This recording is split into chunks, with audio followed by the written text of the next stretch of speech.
Hi guys, it's Graham again and welcome back to my channel. This is part 2 of a 2-part series in which I discuss with you 10 books that I want to read in the rest of 2020. Video number 1 will be linked down below. Go check it out if you haven't already. So this is the next 5 books that of the 10 that I'm going to read, that I wish to read in 2020.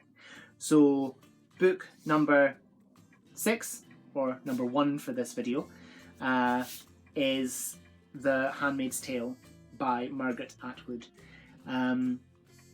Again, everyone ever has read this book and I haven't, and that upsets me slightly. I haven't even seen the TV show. I know, I'm terrible. I have heard so many good things about this book, and the idea of this book really excites me. I think this sounds incredible.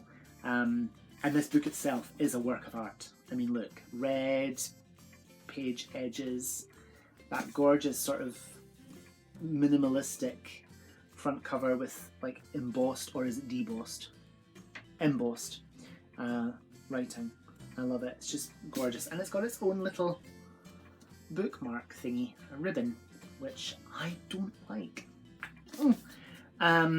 So, the Republic of Gilead offers Offred only one option: to breed.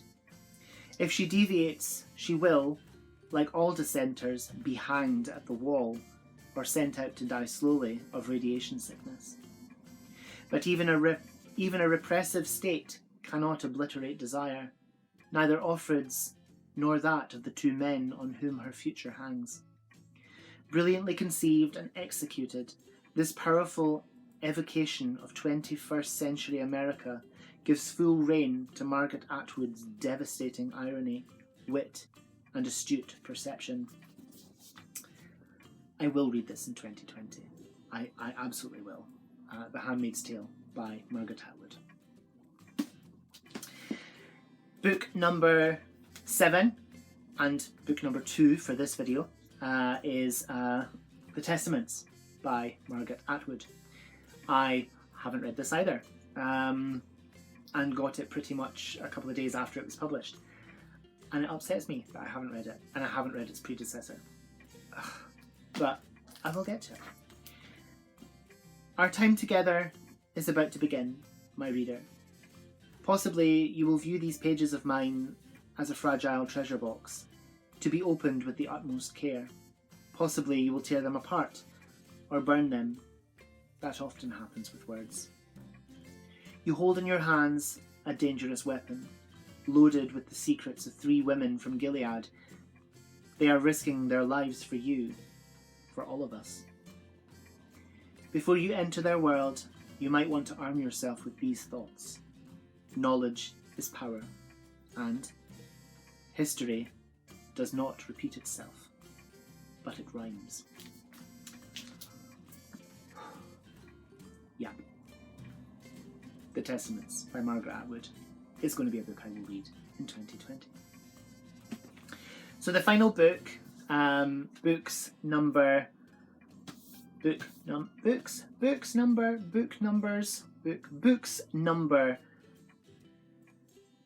8, 9 and 10, and for this video 3, 4 and 5 are His Dark Materials by Philip Pullman. These books have been out for decades and I've heard amazing things, and I haven't read them. What even am I? I mean, really. But this one is a chunker. This is bigger than my head, and my head's pretty big. Lyra and Her Demon. The first 4 words of this extraordinary book tell us at once that we are in a story like no other.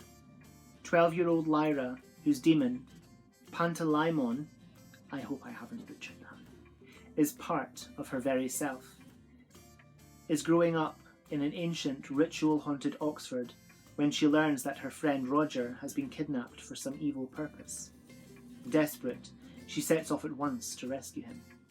Her journey takes her to the far north, where she faces a horror worse than she could ever imagine. Meanwhile, in our world, a boy called Will has his own dangerous task to fulfill. Like Lyra, he makes surprising discoveries about his parents, and he, too, is pursued by forces eager to destroy him. When the two of them meet, they find out that their quests are linked together in the most astonishing way.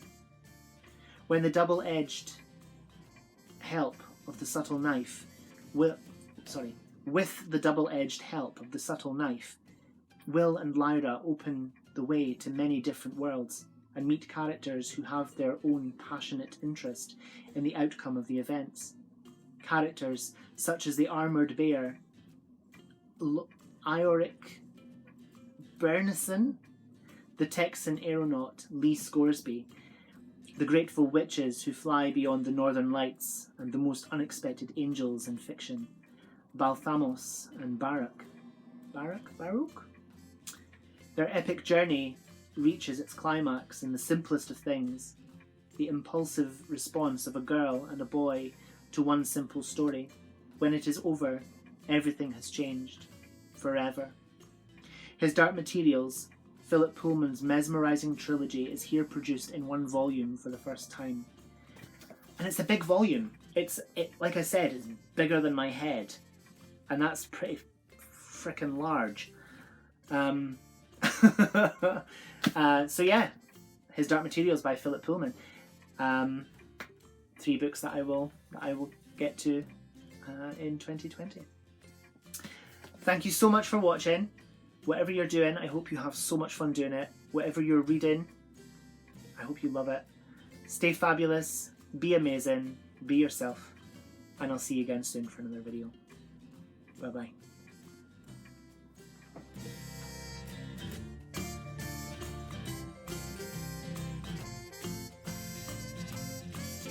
And there's a lot to read here.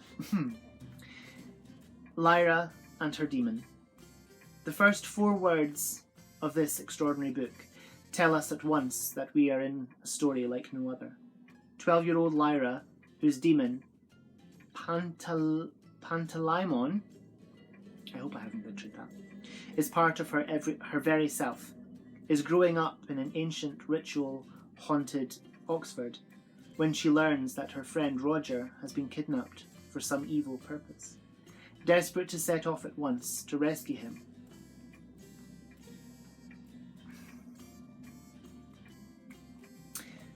Lyra and her demon. The first 4 words of this extraordinary book